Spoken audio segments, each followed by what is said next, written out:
Live from the campus of Washington and Lee University, this is a Channel 18 Rockbridge News Update. Welcome to the Rockbridge Report Live News Update. I'm Bryn McCarthy. Democratic senators brought the Senate Finance Committee meeting to a halt today, saying they need more information about President Trump's picks for health and Treasury secretaries before they could continue. Democrats say they need more information before voting on Tom Price for Health Secretary and Steve Mnuchin for Treasury Secretary. The senators raised questions stemming from separate newspaper reports about Price's trading in a health company's stock and financier Mnuchin's involvement in foreclosures as a banker.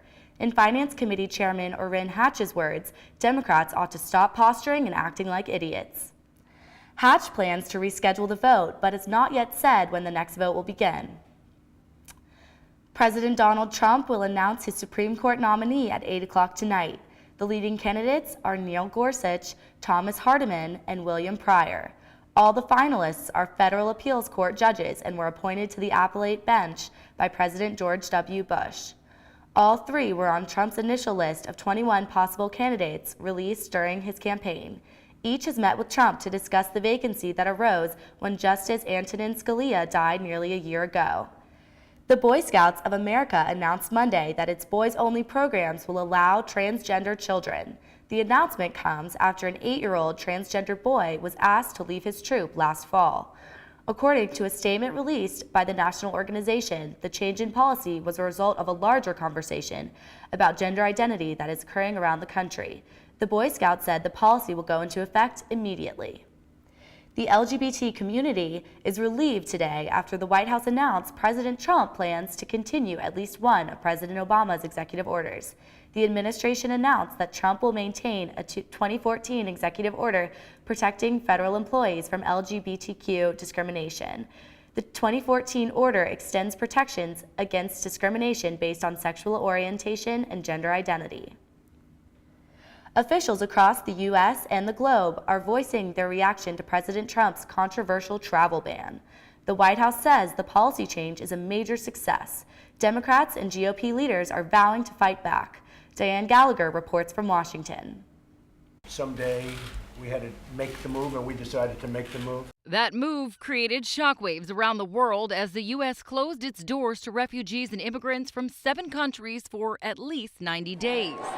The reaction from opponents was swift. Thousands of protesters flocking to airports across the country, voicing their outrage. So if they're targeted, we're all targeted. And so we're going to stand together. We are a nation of immigrants, and we must stand together for the truth of our country. The White House says this move shouldn't be a surprise. It's what Donald Trump campaigned on, but critics say the rollout of the new rules left people confused. Sources tell us the Department of Homeland Security had to make a legal analysis after the order was signed.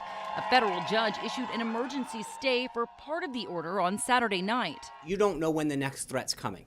You don't know when the next attack's coming. And so the best you can do is to get ahead of it, because if you wait, you're going to be reacting. The move marks a sharp shift in U.S. counterterrorism strategy. A handful of Republicans voiced their concern with the move, including Senators John McCain and Lindsey Graham.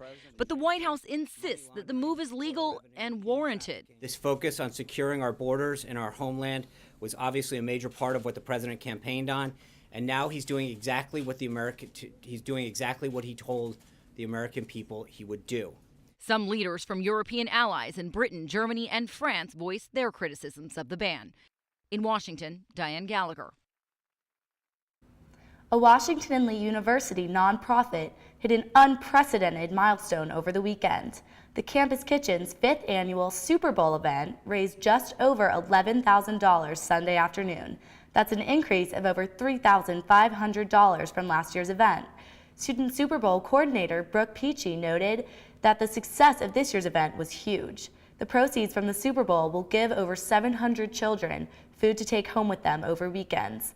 This year, over 20 local eateries contributed to the event. Coming up on Thursday's Rockbridge Report, a major political figure will be visiting VMI and Washington and Lee's School of Law Wednesday morning. Tune in to find out the message of Supreme Court Justice Ruth Bader Ginsburg. And Maury River Middle School received a 6-figure grant for an after-school program. We have the report on how and why the school received this funding. Buena Vista's Economic Development Association has approved 6 applications for needed building improvements in its downtown. Find out how this is going to affect BV's downtown. Thanks for tuning in to the live update of the Rockbridge Report. I'm Bryn McCarthy.